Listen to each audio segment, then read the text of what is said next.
Founders, pay attention to what Ben just told us about his journey. First off, he reviewed 80,000 products. Big products are complicated.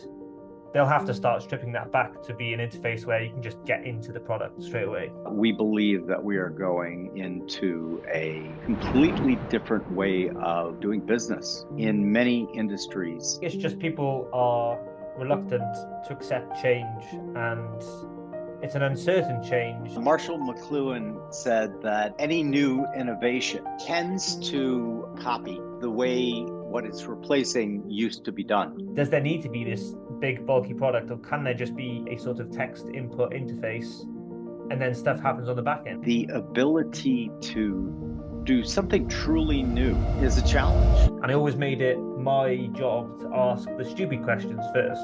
Creatives right now are literally going to be in the driver's seat. Really inspirational to see those people building stuff out of nothing, really. Just give it a go. What have you got to lose? That sense of urgency, that sense of play, I love it. Well, hello, everyone. It's Jim O'Shaughnessy with yet another edition of Infinite Loops. I have been really looking forward to my next guest. Now, spoiler alert, I have talked to Ben quite a bit about his views on AI, and we're going to get into those on the podcast. But my guest is Ben Tossell, the proprietor of Ben's Bytes, all about AI, which has followed a similar growth curve to AI itself. He went from 0 subscriptions to 10,000 in 8 weeks. Ben, welcome. Thank you for having me. So obviously, I'm an investor in and the executive chairman of Stability AI, which is a truly open AI company. They threw me in the deep end of the pool. I had a pretty good layman's knowledge of AI because it was one of my sort of obsessions for a long time. But now I come to, I guess you're my oracle at Delphi, because in Ben's Bytes, which I love, as you know, scour like everything AI, and then you curate it. So my first question is, did you see this coming? Well, the AI wave? Yeah. Well, I think I just saw stuff happening where other people were using AI. I think the first real experience of the magic of it was actually Midjourney using the Discord and using their Imagine prompt and just seeing the community. There was like 1 million people in that Discord at the time. It was in the summer. And I just saw that explode. And I was, like everyone else, probably wide-eyed and thought, there's loads of stuff here. Do this idea. You can do this idea. There's a business here. You can do this. And then that's just where my brain usually takes me, is if there's ideas like that, I just like following my curiosity, which is what led me to do Ben's Bytes. But yeah, I saw some of this. That's certainly not an early look into AI when using Midjourney at 1 million users, but that's my first real drop the mic moment of this has changed everything. But everything has changed now. And now what do I do with that information? How do I sit still on this holiday whilst playing with Midjourney and not think about all of these other things? So that's where I sort of dropped my mic and went, right, okay, I've got to do something here. Like, I want to play with it. I want to try it out. What else is out there? What can I do? Very cool. And I know your backstory and it's super interesting. So if you wouldn't mind sharing it with our viewers and listeners, how you came up and why you jumped on this so fast, I think is implied in your backstory. Yeah. So my backstory is I always wanted to be some hotshot CEO, and that has changed over the years, but that's what I wanted to be always. And I couldn't code. I still can't code. And I just refused to believe that the only options available to me were learn to code or find someone who can. Because that was all I was told over and over. And I was like, that can't be the future of how all of this internet stuff works. So then I worked at a company called Product Hunt, and Product Hunt is a website that is updated daily with new products, new tech products. So I was a community manager there. And the reason I got that job was I was just in the Slack groups that were like sort of surrounding Product Hunt. So anyone who wanted to be a product maker, anyone who wanted to build stuff, I was hanging out in those Slacks. I was being the annoying person saying hello to everyone. I was the quote ideas person, just saying, hey, anyone want to help me build something? So I did that a lot. And then found my way to Product Hunt because I was recommended by people at Product Hunt. And they said, this guy's basically being a community manager already. Let's hire him as an actual community manager. So then I joined there, and I think it was around 2015 I joined. And yeah, I was a community manager. I was sort of in charge of seeing what products were submitted and making sure good ones were on the homepage, making sure that people were having good launches and good launch experiences, and helping people out in the comments, asking questions.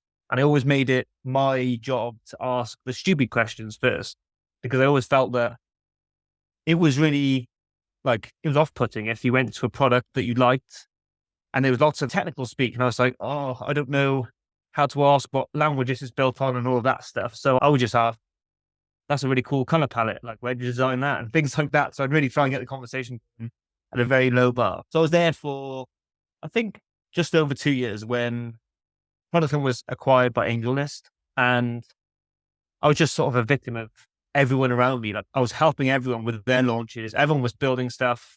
And I was like seeing all these things. I think I counted, but I figured out it was around 80,000 products I saw in my time at Product Hunt. Wow. And I just wanted to be like everyone else. I just wanted to build the stuff. But again, those responses of learn to code or find someone who can just felt like they couldn't be the options for me, because I was like, well, I don't know if this idea I've got is any good. Like, it might be complete trash, and I'd spend 12 months learning to code a really poor version of this thing.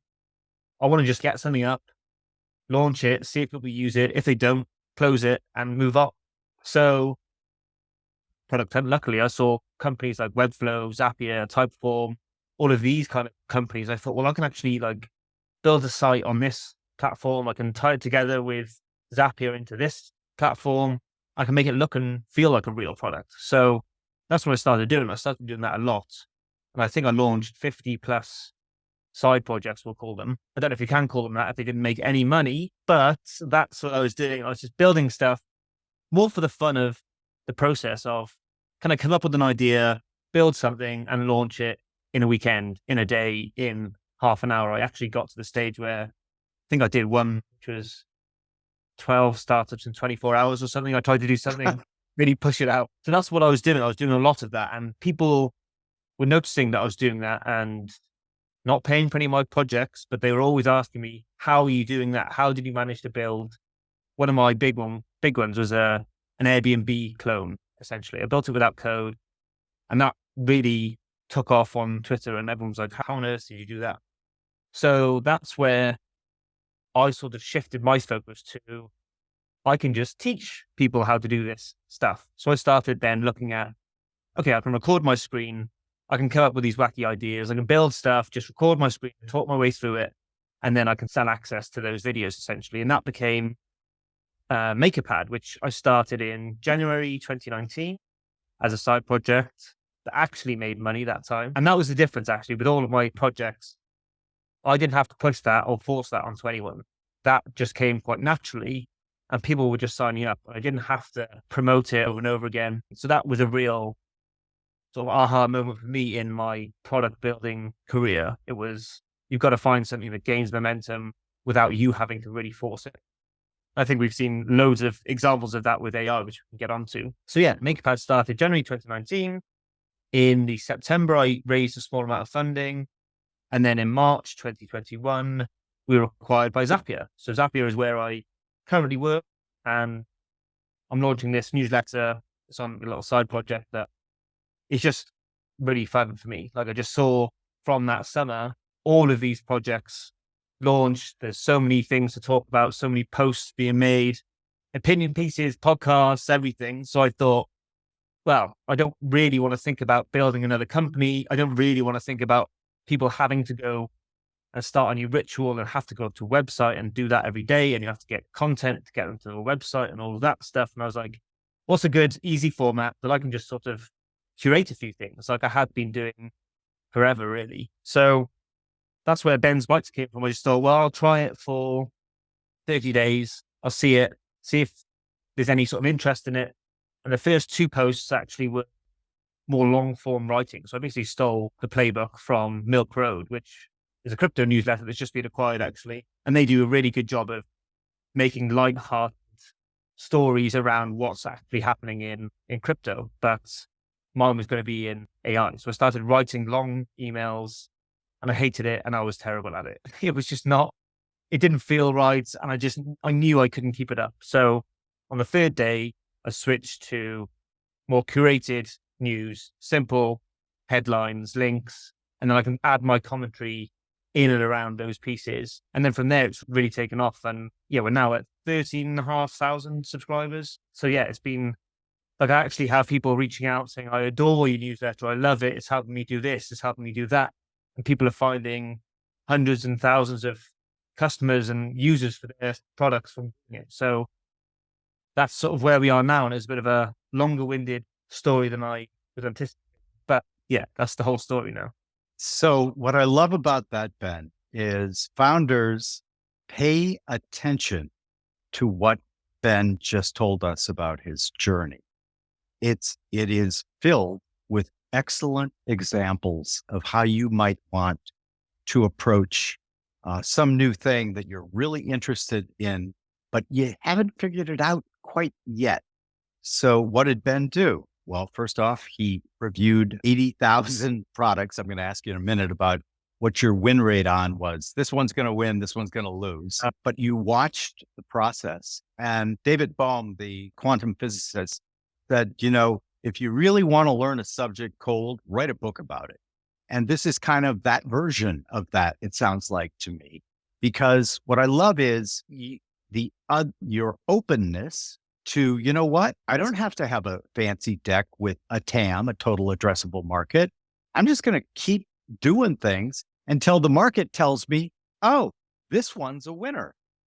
And then that flexibility of mind is something that I find, critical in founders in general. We do a lot of investing in seed stage and a Series A round companies. But then the other thing is, and I'm going to always be pitching my own book here, the open nature of how you discovered you were in a Slack. You saw people conversing, thousands. You asked a bunch of questions. I love the ask the stupid question because that's my go-to. I don't get it. Explain it to me like I'm a golden retriever. Because if you're thinking that, there are 10,000 other people thinking it too, and they just won't ask.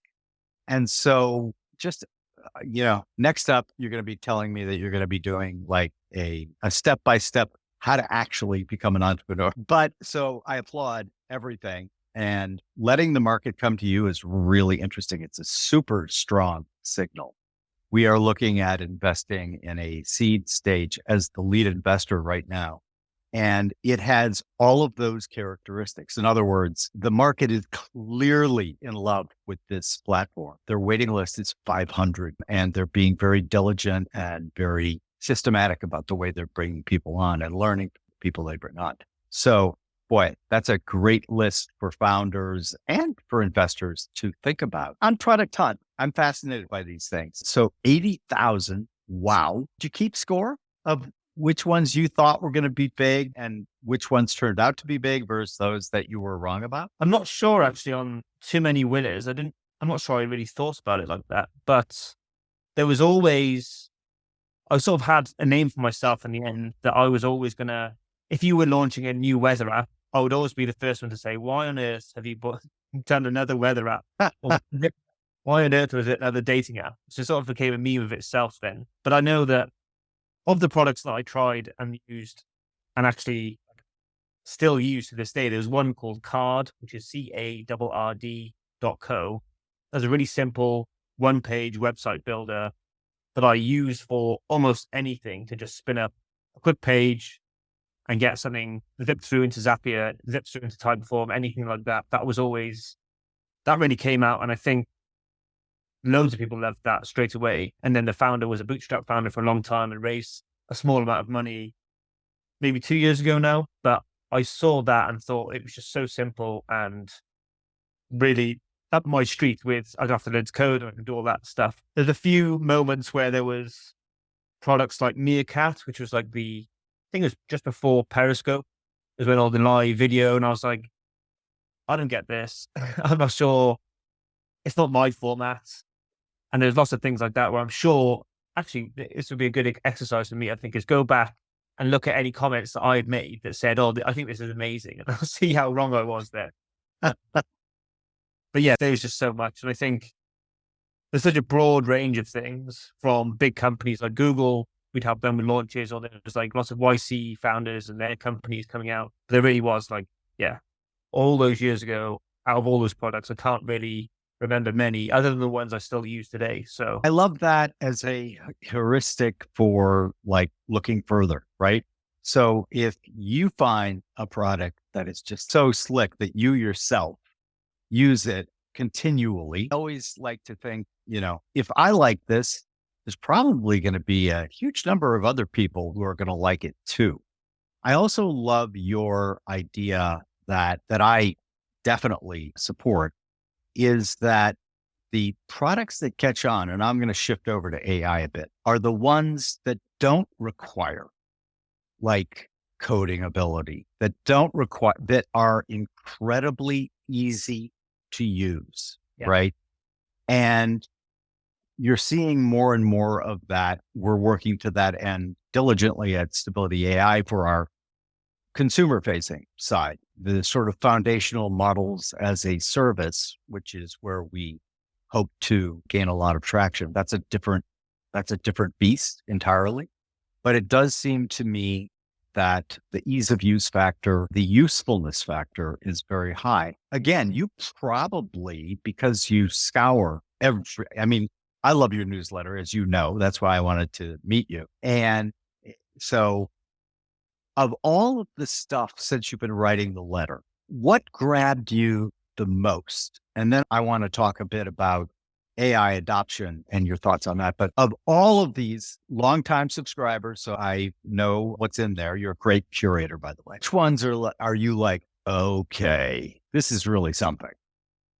I think, like many people, it would have been ChatGPT at the time because of some of the things you just mentioned, where you're on the interface where you're using the product. That thing is the thing that you're using. Like, I think that is a huge thing that I don't think enough people really pay attention to is, unless you can get me in 5-10 seconds, it's going to be very difficult to actually get me to stay. And I get like that very first experience of using a product matters a lot more than people really let on. So people spend a lot of time on a lovely looking landing page and explaining all the benefits. No one reads anything. No one scrolls down. Like, you just got to put me straight into that product. So there's things like that, which I think, and that's what I really love and I find most interesting about the AI, like application layers of things, where lots of things are just like a Google search bar. It almost just looks, type in your input here. If that's it, anyone probably who has been on the internet knows, click in there and type something and something will happen.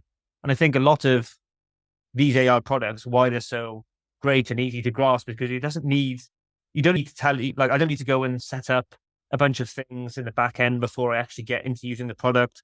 I don't have to set up my account details. I don't have to put in all these things. And even now, seeing products built on top of any of these AI models, sometimes they'll make you require an API key before you go in, and you're thinking, well, that's a drop-off point for a lot of people already.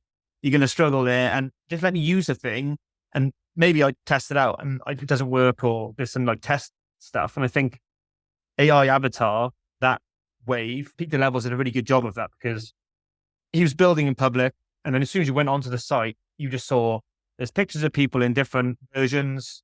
I get that. Okay, I understand. If I put a picture of me, that's going to happen.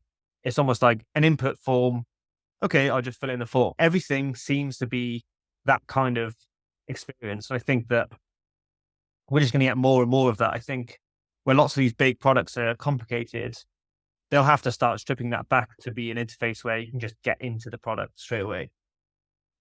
Great observation. And, what's so funny about my thoughts about this is if you just take a cursory look at what really worked in the earlier era, it's all there.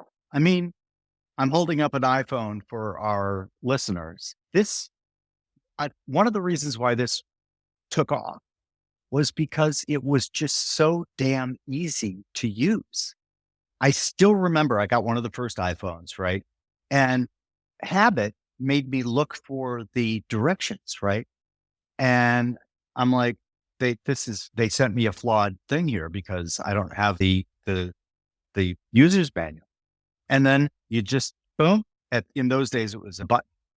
And of course, I'd been trained on the iPod for music, but like the elegance of simplicity implied in the iPad, in the Kindle that you got from Amazon, it's just, of course, and this is one of the things that's been hard for me to rectify because I deal with a lot of, super geniuses. And I joke that I did that to ensure I was always the stupidest person in the room so I could ask the dumb questions. Yeah. And one of the things that I have been finding a challenge is engineers just love to add, oh, but look at how cool it would be if we put this and this. And I'm kind of in your camp sitting there going, yeah, you just added 5 points of exit, right, from the process. And so my own view is that a lot of people are using AI without even knowing it. So, for example, again, with the iPhone, the reason that all those big lenses are gone from the cameras of yesterday is this is AI and people don't understand that they're using it, right? And sort of working up a piece, it's not terrifying, guys. In fact, it's going to help you become vastly more creative, vastly smarter. It's going to relieve you of tedious, boring tasks. And I was reading about the Industrial Revolution. And if we just kind of collapse it, right, you can make the statement that over that period, 70% of jobs went extinct, right? Because when the Industrial Revolution started, everyone was a farmer, at least in America. And so it coincides with the fears that I hear daily. But you're going to steal my job. No.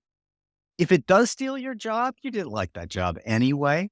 What it's going to do is it's going to make your next job much more exciting, much more interesting by relieving you of the tedium of, cut, paste, whatever. And so I'm obvious, and I've declared I'm massively bullish. I think that we are literally in the beginning phases of the third tech revolution here, and it's being driven by AI. I think that the number of use cases are just like, you can keep going and you just keep generating them. And you know how people used to always say it's Uber, but for X? I would modify that and say X is going to be what AI improves next. And then you can fill in the X's, right? Like the medical uses are pretty well known. The convenience uses are really well known. And so it's just a very exciting time for, I think, the technology. But, I'm a huge science fiction nerd, love science fiction, read all the classics, etc. But the downside is science fiction set us up for Terminator. Thanks, James Cameron. Do you hear that from people? And if so, what do you tell them? Well, I think it's just people are reluctant to accept change, and it's an uncertain change, so they don't know what it actually means. The thought where it'll take your job, I don't really take it that seriously. So I'm like, it'll just take away the boring stuff, the stuff you don't want to do, stuff you don't want to have to do. And I think it would just let you have the more high leverage stuff within that job if that job is still needed. And I think it's similar with no code and all of that. I think is almost like abstractions of democratizing software development, where you can put into the hands of anyone the ability to build something with software. But before, you used to be able to, you used to have ones and zeros. Then it was you're learning coding languages and then frameworks, and then there's some no code stuff, and then AI, I think, will start. It can write lots of code for you. I think it's just, when you look back, you can think, well, I would have much preferred to be coding in ones and zeros instead of doing this. And it's easy to look back and see those like huge advancements of Like whenever we all have self-driving cars, we look back and think, what, we used to drive these big metal machines at each other at 70 miles an hour. Is that really what we used to do? Of course, anything on a long enough timescale, that stuff will happen. But I don't know too much really about the threat of the Terminator age. I don't know. Like, I just can't see that happening. I welcome a robot into my house to do chores and do all sorts. Like, well, yeah, why wouldn't I want that? Why would I assume that is then going to turn around and strangle me with my own head sort of thing? I don't know. That's not where my mind goes with any of this stuff. And I don't know if it's just because I'm optimistic about tech, or I just sort of see, I'm trying to look for the good in it anyway. I'm not always looking for the bad of it. And I know that there are bad actors out there that also are looking at AI. And I think that's why we need to push all the good stuff out to make sure it's all as open as possible, so that we can be prepared and have all our answers for what we need to do and how we need to solve certain issues and everything else. But yeah, I think it's just a reluctance to change, and it's an uncertain, I don't really know what that means for me and my future in this job. And that's where people come from, is that sort of fear. But when it comes, I don't think it will be, oh, I wish AI wasn't doing all this stuff for me. I think it's just going to be like your little AI helper to do all the stuff you don't want to do. And I think one thing that I really believe will happen is all these like tools you sign up for to do this thing for you as a Chrome extension for that. There's a thing for this, there's an app for that. I think we'll just end up having our own versions of those products on our machine. I'll say, oh, I want to have a Chrome extension that pulls in these things from this website all the time. And can you write the code and deploy it for me on my machine? And then AI can already write the code. I don't think there's a too distant future where that code can then be deployed on your machine, and it will do the things that however you work and on your laptop and your things and whatever you're doing. I think it will just alleviate loads of that stuff when you're always constantly copying from this place to this place, or you're going on these tabs to do certain things over and over again, consuming media, all of these kinds of things. I think, why wouldn't we want a more personal delivery system so that everyone's got a PA on the machine, a text input away? Yeah. And I share that vision as well. I'm a huge believer in the dawn of the completely customizable age. And AI is no different. Our company that we sold to Franklin Templeton, O'Shaughnessy Asset Management, the key there was we figured out and built tech over a decade-long period how to offer a platform, which we call Canvas, to investment advisors that allowed for scalable customization. And as we got feedback from our advisors, they would come on and say things like, I've never seen my clients so happy. And one said to one of our clients, once you've seen this, how could you ever buy a packaged product again? Because it customizes to your needs and likes. And I love your idea. That's the way AI is going to be as well. It's going to give, you and I may be very different in what we want to achieve.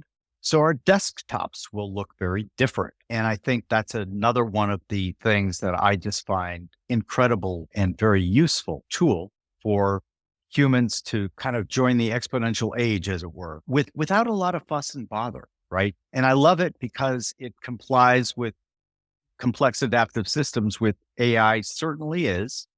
Most of the emergence of new innovations comes from the bottom. It almost never comes from the top. And so philosophically, we're seeing the collapse of many of the old models, not just in tech, but everywhere, because the tools that we now have available to us, not just AI, but, we're talking via Zoom here, and there's tons of incredibly useful tools that you now have available to you.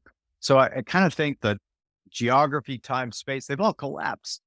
And we now basically have brought 90% of people online who had a difficult time getting there.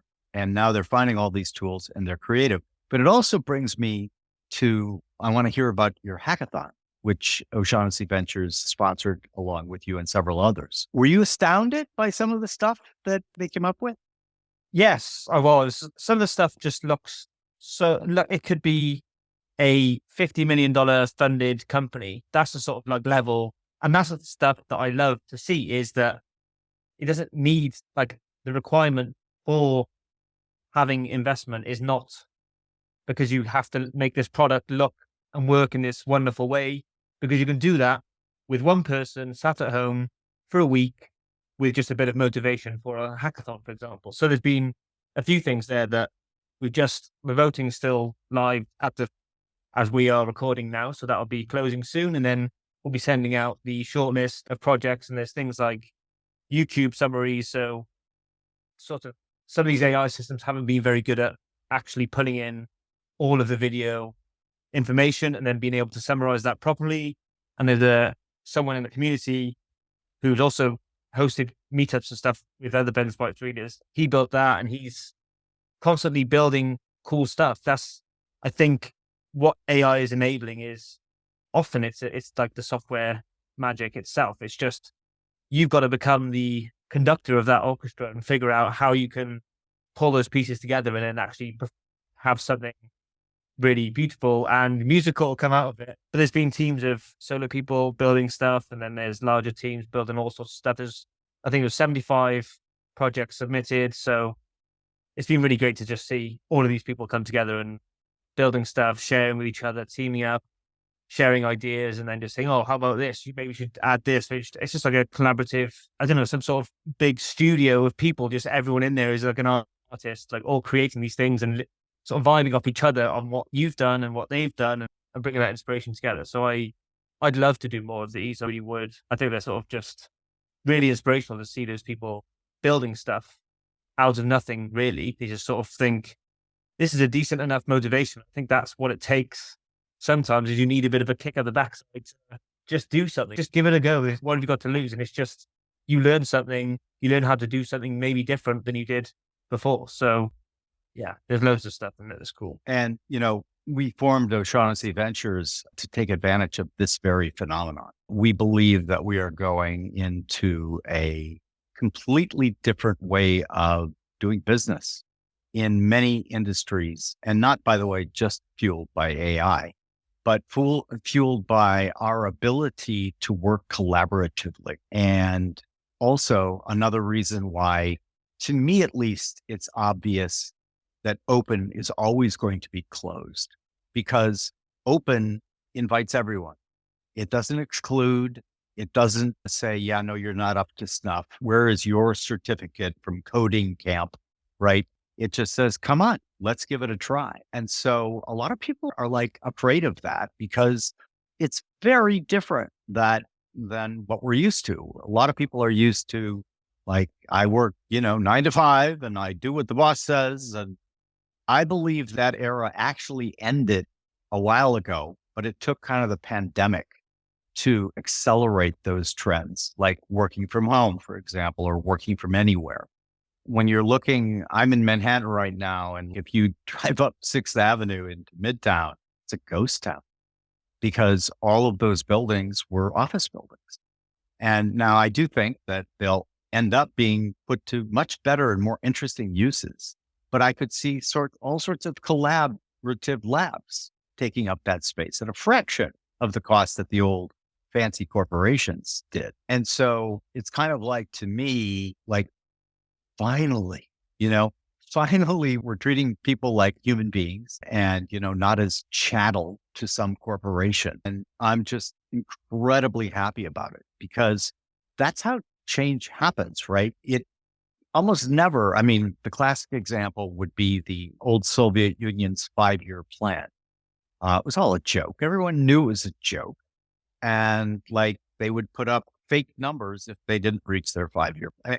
And it was top down. Any kind of top down system, always the case that, like, they're really unstable. Now, complex adaptive systems are unstable too, but there are different solutions. Let me ask you, of the projects, and I don't want you to name any names, but did you see a pattern for our viewers and listeners to, like, jot down as they're taking notes?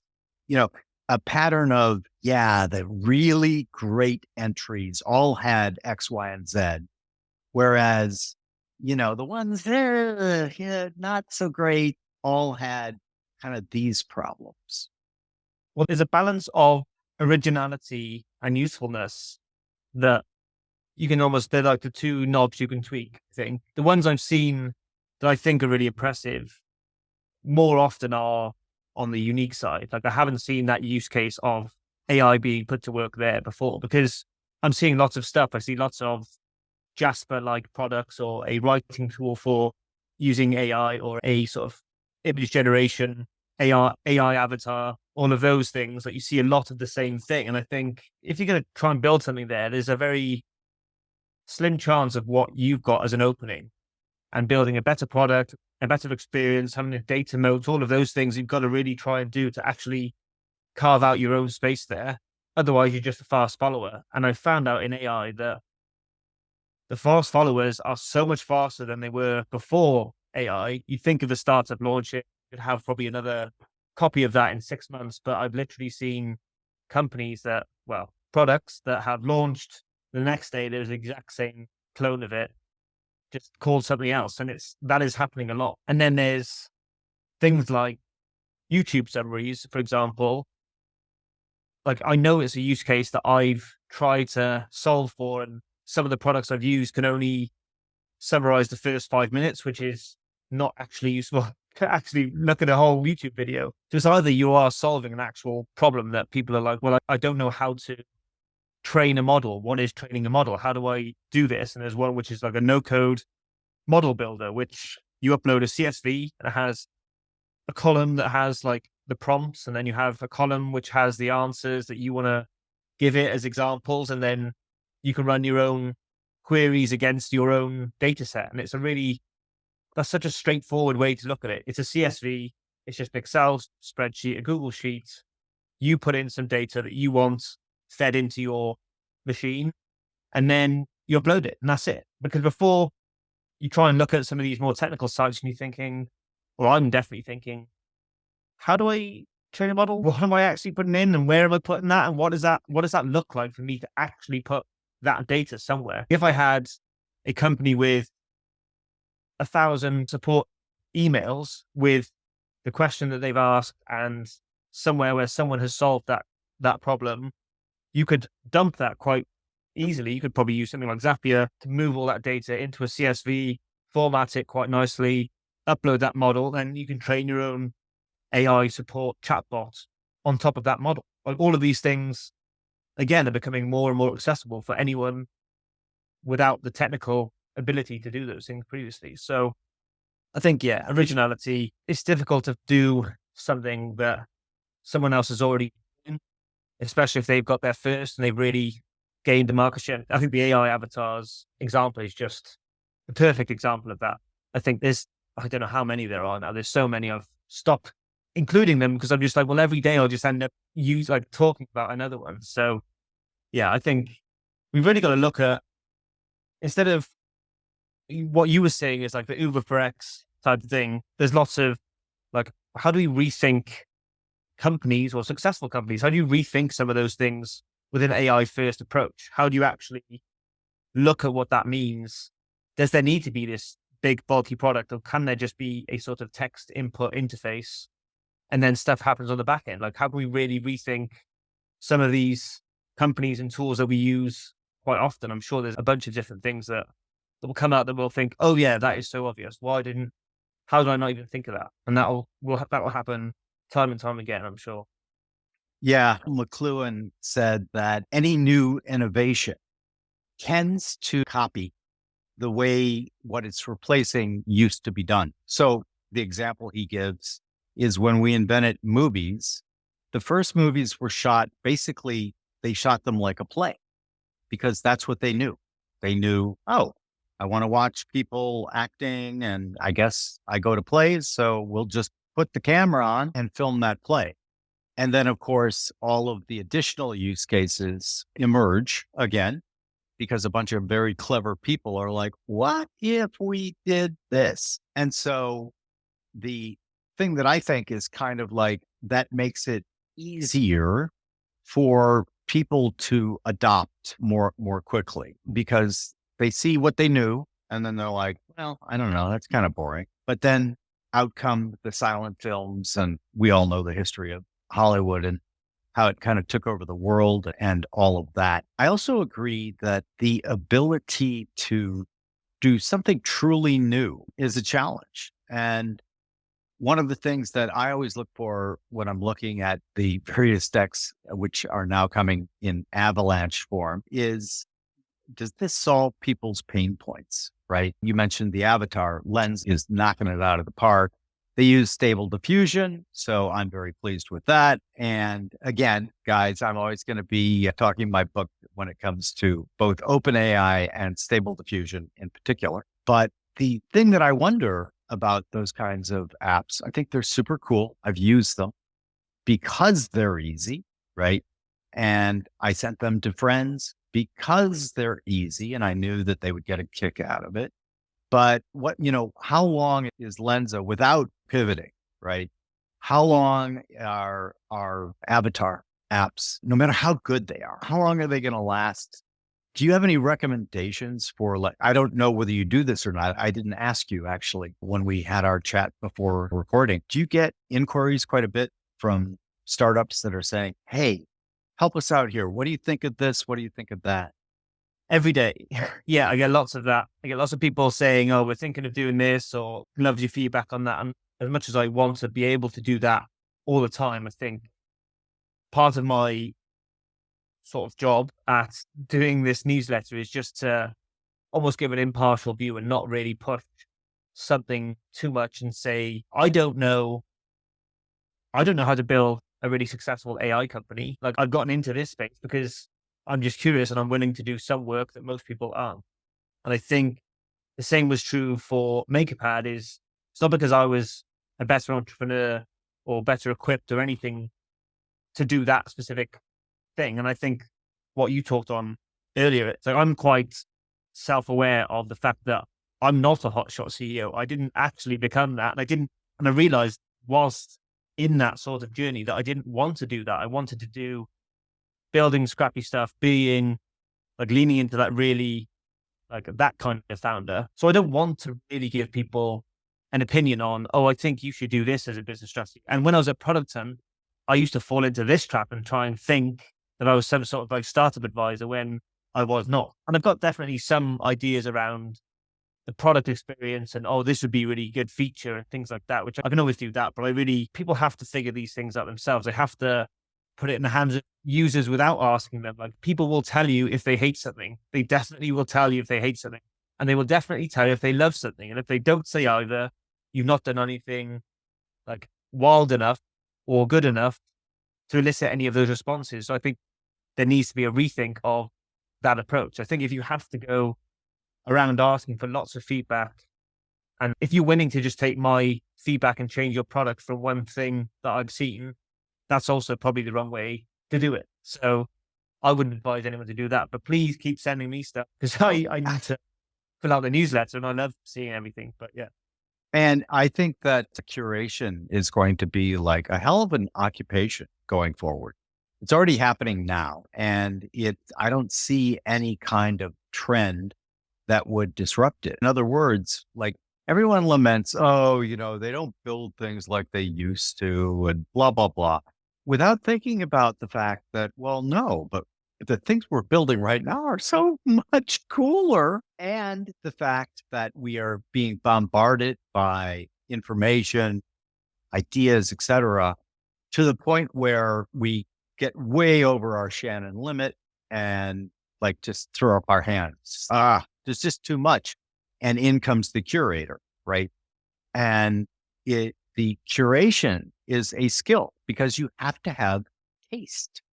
And you have to decide, yeah, no, if I put this garbage program, whatever it happens to be, in Ben's Bites, that's going to reflect on me. And so curation, I think, is going to be huge. And, like anything, it'll probably develop. There'll be channels, there'll be companies, there'll be aggregators. And those are all really great things, in my opinion. Sort of shifting gears now to the bigger picture of AI. So one of the things that I also believe is that by people working together, connected minds, I'm a huge believer that the networks of the future, which will be global, whereas they used to be, where do you live? Where'd you go to school? What religion are you, et cetera? Those are like useful. I'm not saying they're not useful, but the networks of the future are going to be people all over the world, and you're going to get a ton of diversity of thought. And that's where kind of magic happens, in my opinion. One thing I always add into that, though, is I think we should also build all sorts of synthetic minds who think very differently than we think. And you can use an animal example, right? So I'm fascinated by crows because they're really smart. And learning how crows do what they do, dolphins, whales, elephants, those are all, the way I look at it, different kinds of cognition. And I think that we should not only try to model those, I think we should do more research, but I also think we should create all sorts of synthetic minds. And some are going to be really slow and do one thing really well, right? Some are going to be, bam, lightning fast. And, when you need it, there it is. But as these minds start interacting with human minds, of course, that's where all of these great ideas can come from. If you look back at some of the greatest discoveries, both in medicine, but also in industry, a lot of them were mistakes. And so this idea that you can a priori beforehand establish, here's what we've got to do, I think is missing the point entirely. You need to be able to have a flexibility and pay attention, right? The example that is not AI at all, but it's a great example is 3M, which of course has the sticky note, right? God knows how many billions of those they've sold. That was a mistake. Yeah. The scientist was looking for a glue that you could not break away, right? The permanent glue. And, it goes on and on. Penicillin, of course, being one of the more famous ones. He forgot to clean up his lab. And then he went and he's, oh, what's this? And so keeping an open mind to all of these sort of, little gifts of mistakes allows you to not only embrace that mistakes are learning opportunities. We have this sort of in our human OS that we don't want to make a mistake. If you don't make a mistake, you'll never achieve anything. And so in the broader scope of like AI, there are all sorts of analogs going back where people get afraid, right? Whenever a new technology comes, we are fear-based creatures, essentially, and we are especially attentive to novel dangers. And because of that, we see something new and we're like, "Oop, is that going to hurt me? Is that going to be bad for me?" And so it's kind of an axiomatic reaction. For example, when radio came, people truly believed that it killed birds because of these mysterious waves that were killing the poor birds. And of course, the charlatans and hucksters of the world killed a bunch of birds, put them under a radio tower, took a picture, and there's your story. Now we've gotten better at that, right? So deepfakes, other malicious uses of AI is something I take very seriously. We need, for example, when I say we, I'm speaking specifically about Stability AI, but also the larger we of people who are involved in artificial intelligence need to really be quite serious about things like deepfakes. So at Stability, we're going to have, I don't know that we're calling it a hackathon, but we're going to have a contest looking for deepfake detection software. Stability putting 100,000 US. The prize, O'Shaughnessy Ventures believes this is so important. We're going to add 100,000. So it'll be a 200,000 US prize. And if it meets our hurdle rates and identifies enough deep fakes, by the way, it will have to continually evolve because the deep fakes will get better. But one of the other things that we're going to do is we're going to give it away for free. And because we feel quite strongly about it, we think that removing roadblocks for people who might be hesitant, don't want to engage, I think could be very helpful. But it also shows that we're not all Panglossian about this. It's not, oh, AI has come and it's our savior. There are a lot of downsides. Have you seen any things where you got sent something where you went, whoa, what's this? I think probably what everyone else has seen, which is that Tom Cruise deep fake on TikTok that was just so like him.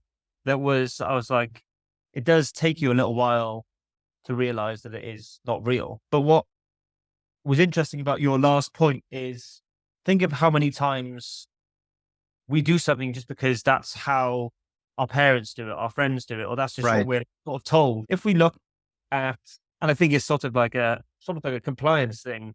Oh, don't you figure that out? It's already been figured out for me. I'll just follow that pattern. I think that's where lots of people fall into a normal job and don't want to do it. It's not. It's probably just because they're being a bit more compliant to that construct of doing that job, rather than someone like me who isn't well suited to that. I want to go out there and play with something, touch something, do this, make something happen, just follow that curiosity. And there's something obviously is in my brain hasn't quite like let the compliance thing take over and say, okay, I'll just sit here and do that thing. But I think it's similar, and I think it's very exciting where AI could come in here. If you think of any education at all, you just think we've all been taught maths in a specific way. If we broke that down, or if we looked at how chimps learn maths or whatever those things are, there different ways that AI could imagine would be better ways to learn certain topics. And then if we were taught those things instead of we taught it in a specific way in the school system, and all of that has its own issues, I'm sure. But it's one of those things I find really interesting. I think there's going to be, I think there'll just be plenty of solo creators, individuals with their own brands in the sort of age of generated content and images and videos and all of this stuff. People are going to look to people for the truth rather than assuming, oh, this isn't fake, right? I believe you're going to believe a person over a company. And I think there's going to be lots more of this. And I think AI is almost going to help this creator economy, the individual brands, the solo VCs, the solo creators of whatever newsletter and businesses that they're creating. And I think AI will also help people run those businesses and help with all of the tooling and everything else. But I do think that lots of the things we experience are because that's just how they have been done. And no one has come in to really completely change that version of it and say, what if we took all of this away and we started again, and we really started again, and we really looked at something different? And I think that's where AI is being really good at being able to say, well, we can run through all of these data sets and figure out a pattern where you won't be able to, because it'll take you 30 years to do that sort of same thing. So there's loads of interesting things there I think that AI will play a really big part in. Totally agree. We at Stability AI came to an agreement with the nation of Malawi, where we are responsible for educating a third of their school kids. And we took a first principles attitude, just like you mentioned there. And it's amazingly different than the traditional way of educating. And while the jury's still out, we have to see how all the kids do. One of the things that we are noticing is that by making it more intuitive for the young learner, they not only learning, you got to fight to take the tablet away from them. They love learning so much. And the old paradigm, in my opinion, is so broken. And so, it was a remnant of the industrial age where, you wanted people to do just certain things, right? And so you programmed the right answer in school into their head. And I think that what's happening now is the beginning of, I mentioned earlier, the exponential age. We have a series called The Great Reshuffle about everything that's happening all at once, right? And I personally think that it's going to be a golden age because you mentioned something else, creativity. Creatives right now are literally going to be in the driver's seat, in my opinion. And by the way, when I talk about a creator, you're a creator because you came up with Ben's Bites. I'm a creator because I started a new company. It's doing research. They're creators, doctors looking for better ways to help their patients. They're all creators, in addition to, of course, the artists, the sculptors, etc. And one of the things that I just am like so chuffed about is hopefully as we see these different methods and we see them being embraced, say, on education by the young kids. Well, guess what? We're going to be able to come up with new ways to really engage adults who are just like, I don't want to do that. I don't want to read about that. And so I think education, I think the medical applications are going to be monstrous. I think we're going to reorganize finance as a discipline. The list is endless. But the idea that we are entering an age where people who previously had been excluded by dint of maybe where they lived, by dint of them not having the communication, right? And if you just watch what people do, I was rereading a Kevin Kelly book, and he made the point of the book that if you really want to see what's going to be the future, go to places that are emerging economies. And if you were going to forecast, and there was a farmer, let's say, with no electricity and no toilet even, if they get like $1,000, they're going to spend that on electrifying their house, right? Or they're going to spend it on a toilet, for God's sakes. No, they spend it on smartphones. And they spend it on smartphones because of the multiple uses that they can put that device to. So I'm a huge believer in loving just what is the market telling us, right? And so the idea that if I have a worry, and I want your view on this, I think that we have moved so rapidly and so fast away from the antiquated laws that are governing us that something's going to have to give, right? It's, why in the United States, they picked age 65 to begin Social Security, which is a entitlement program. Well, because in 1930, whatever, age 65 was when you, according to the actuarial tables, died. And so essentially what the American government was saying, congratulations, you old coot, you beat the actuarial tables.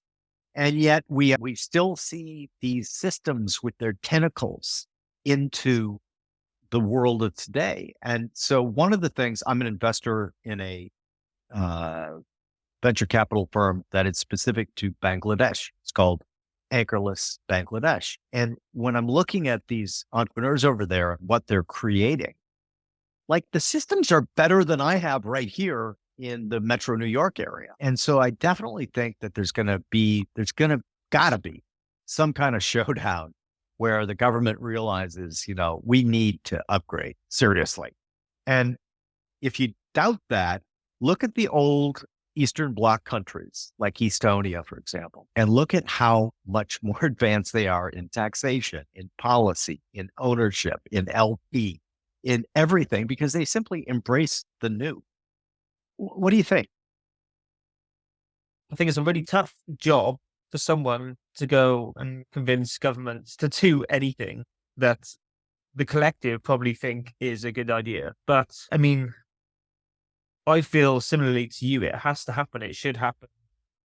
But I just don't know that any government really has the balls to try and do something that's quite radical and quite different. And I think that's why I find things like Balaji with his network state and just like different completely ideas. And I know some of them are quite radical or quite out there. I don't know what needs to happen for people to change systems that have been in place for so long that it's a compliance of, but this is just how we do it. And then there's got to be some version of, but it's incorrect or it doesn't work now and everything's changed. So what are we going to do about that? But I don't know. I've got no faith in any government, I don't think. So I don't know. That seems to me to also be a consequence of their inaction. You've never seen the legacy power structures, be they government, be they journalism, be they universities, etc. They're plummeting in people's views on them. And I think this is, in addition to being a consequence, it's the inactivity and stasis right? We are moving into, I don't know if you're a Dune fan, but the quote, spice must flow. And I augment that often and say the data must flow. And it's about static states are no longer workable. They just don't work. And so I'm fascinated by like where this goes in terms of watching how society at large and those who seek to govern it work out a solution that people will accept. Because you certainly don't want to have a situation where if you do a poll of Brits or you do a poll of members or, the people who live in those countries and everybody like fucking hates the government. That's not good. That's not a good look. And so I think that we'll work it out, but it's not going to be easy. And so people sometimes shy away from that. It's one of those things though, that has to happen. Right. And so I think that these kind of tools and just watching what people do. I was talking to a friend yesterday and he's a chemical engineer and he's quite bright, got promoted several times at the company. And when the lockdown happened, he was delighted. He figured out I hated going to the office. And, it was a 2-hour commute. He was, it was a waste of time in his opinion. And I think more enlightened companies stuck with the work from anywhere, right? But he was telling me that they did a poll and it's a big company, like 12,000+ workers. And they did a poll, would you want to go back to the office? It was one of the most widely complied with polls. In other words, people actually took it. The number 4% said they wanted to go back to the office. Right? I mean, you can't just say because that's the way we've always done it anymore. What will happen because of the flow, because of the ability of people to use all of these new tools, people are just going to say, all right, see ya. And it's kind of like you're going to watch all of these old systems collapsing. And it seems so obvious to me. And you watch these incredibly inauthentic attempts to say, but, well, you don't really have much to say. So what would you like to see happen over the next 5 years? And back to specifically AI, what do you think would be like, as a curator who I love, and I've discovered tons of stuff through your letter, what would you like say, yeah, if they could do this, that would be super, super cool? I just want to see new ways of doing things. Everything seems the same. Everything is a version of the same product. It feels like everything's just, we're exactly like them, but just slightly different, or we're exactly like them, but our brand color is yellow or whatever it is. I'd love to just see like real swings at something completely different, like looking at education and thinking, okay, well, there's like a new school that is all developed around AI and everything is like self-serve and it's all you build on your own and it's all creative and you're touching things, you're exploring things on your own time and what interests you and things like that. I think we will see big swings like that. And I think there's going to be AI in mental health and there's lots of like delicate situations there, of course, but I think the point would be to give everyone access or easier access or feel like the barrier of going to see a therapist is not as astronomically high as it feels like it is for many people who actually would really benefit from talking to someone. So having a chatbot that you can just say, I'm not feeling very good, and it's talking back to you and it's showing empathy or anything like that is something, there's got to be a bigger thing, a bigger swing that is happening in that space. And I think there's just every space I want to see disrupted, or like at least having an AI system really have a go at like taking down the old system, saying, you don't need to do it like that anymore, try it this way. And I'd love to see those, to see how they sort of stood up and see how they actually, like, what are the differences? Do we actually use the old system because it is better? I'm sure in some cases that would be correct, but I'd just love to see those battles, I suppose. That'd be most fun for me. Yeah, I agree. We at Stability AI do have a mental health chatbot that when I looked at the number of people who use it, I was like dumbstruck. So clearly, kind of like you with your product, right? You're like, oh, everyone loves this one. This is the one I'm going to go with. But taking the feedback, I think you're absolutely right. And it's part of the reason that I feel like the reason I'm so excited about all this is that the way I view it is empowering the individual. It is empowering society to create new connections, to create new industries. I don't know what the top jobs of 2045 are because my guess is most of the tech hasn't been invented yet. And, the way I think about it is like, who's going to be, when I see on social media, who's going to be the next Apple? Who's going to be the next Google? My response is, I have no idea. But my guess is they're sitting in a pitch deck on a VC's desk right now.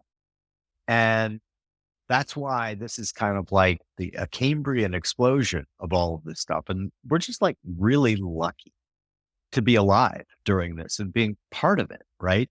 So what do you think's next for you? What would you like to be working on if we chat 3 years from now?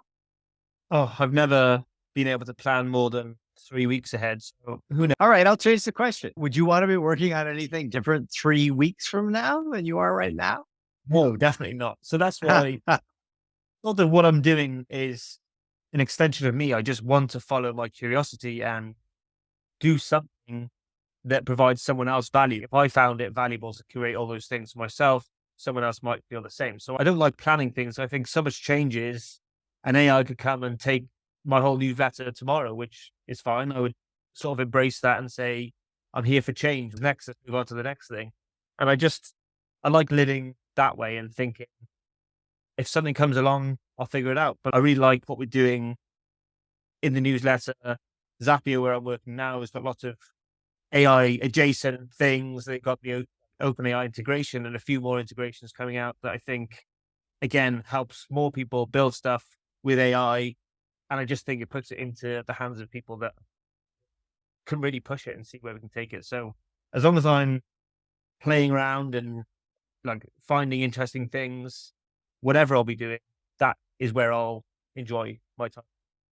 So I'll give you a compliment here. I'm a big fan of Taoism. And one of the things about Taoism is this sort of concept of wu wei, actionless activity, or, kind of being in the flow. And when I listen to you, what I think is so cool about it is that's what you are, right? You're in the flow. You are reacting to it's not like people often get conflicted, right? Here's where I never asked that question when I hired somebody. Where do you see yourself in 5 years? I wanted to try it on you because I thought you might give me the answer you gave me. And I love that because if you're open-minded, if you are curious, I am finding as I kind of build algorithm, and I can't help it. I'm a quant and that's what I do in my head. But everything that I see is that creativity is getting a massive upgrade with these new tools.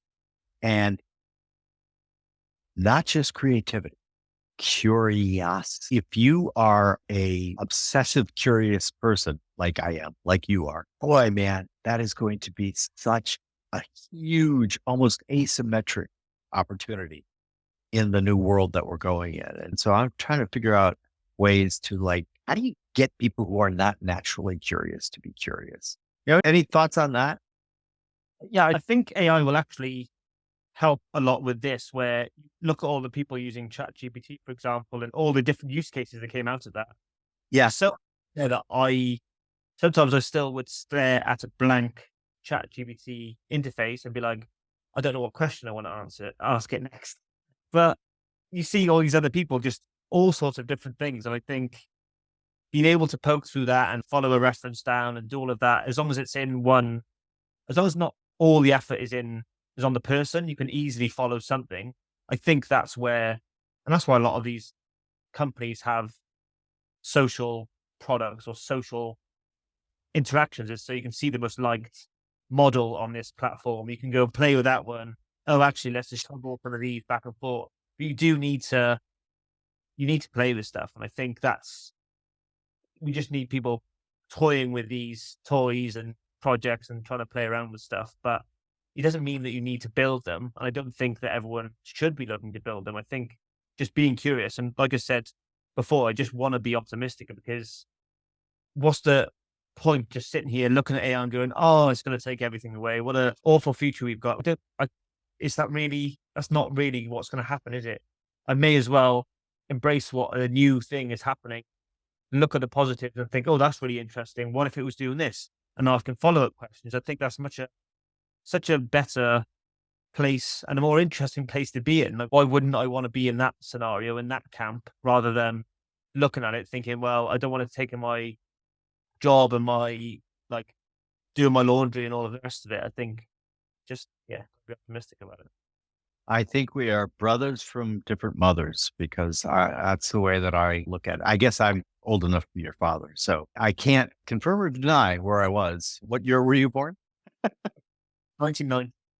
Okay. I will not confirm nor deny where I was in 1989. Well, this has been awesome. I love your enthusiasm. I love your curation. I think you're hitting it just right. So it's a joy. Yours is one of the most look forward to letters, and I take a lot, as many people know. I almost always open yours first, because it's just filled with such great, wonderful things. And I, like you, think that the future is extremely bright. Why don't we do more to tell that story? And in a way, that's what you're doing, right, with Ben's Bites. So at the end of each of these podcasts, I can never believe how quickly an hour, 25 minutes goes by. I always ask my guests, we're gonna make you, and you could take an AI swing on this if you want, but we're gonna let you incept the entire population of the globe. We're going to give you a maybe AI powered device that you can speak into. Well, here we go. The AI will translate it into every language, known language in the world, and it will also get it into people's minds. They're going to wake up the next day and they're going to think that these two new ideas that they just had when they woke up, they're going to think that's the best idea I've ever had. I'm going to do that. What two ideas are you going to incept in the world's population? Gosh, I would probably try and do some sort of, everyone is now in a competition with each other. So let's see who can do something more impressive than the other. And you have to build something with technology to do that. It's just a global competition. And we're just like less of I can't remember the movies. Well, the Hunger Games, less of that. Yes. Less of the Hunger Games, but more of what can we do to build like interesting things and just have some sort of competition around it. Which also leads often to cooperation, right? Yeah, because you'd decide, I can't do it. Should we team up? Should we do that? Or actually, they're doing something similar. Should we drop this and do something else? I think that's how I view the world anyway. That's sort of how I'm trying to do stuff is, I don't really want to do the same thing as anyone else. I'll do something, I can copy that model, but do it slightly differently and do it my own twist. Everything has to feel like play to me for me to enjoy it and me to want to do it and be able to do it for an intense period of time, whether that's daily, weekly, for years or whatever it is. So I think that's just I always want it to be like, I build for the fun of it rather than for the end goal. And it always just seems to lead me in good places in conversations, everything else. So I'll try and somehow get that around a bit more. Okay, you got one more. I love the idea about play, by the way. That's the way I look at the world too. What else? So this is just like something that everyone will believe when they wake up. Yeah. Correct? Yeah. Well, I guess a good one would be then you will be dead in 24 hours. So that's do with that what you will. But again, I'm worried that also becomes the Hunger Games. Yeah. Yeah. That's an interesting thought, though, because that is memento mori. Remember, you will die. And that can make you do a lot of things more urgently than worrying about what other people are going to think about you or whatever. That sense of urgency, that sense of play, I love it. Those are great. Well, listen, Ben, I am going to watch you very closely. I'm absolutely fascinated by what you do. I love your letter. Where can folks find you? Yes, I'm on Twitter at Ben Tossell, Tossell, and then bensbites.co. That's where the newsletter is. And It's a free email newsletter, so anyone can sign up. Yeah, take it for a spin. Easy to use. You're applying all your own criteria for your own letter. Well, I'm delighted with the success that you have enjoyed. One last thought would be, so we're recording this on December 20th. It's probably going to drop in the first week of January. And I can't even guess how many new AI innovations are going to be between then and now, which is why, the eternal now is so fascinating to me, and why, as long as you want this job, you're going to have this job. Yeah. Thank you so much for joining us, Ben, and cheers. Yeah, appreciate it. Cheers.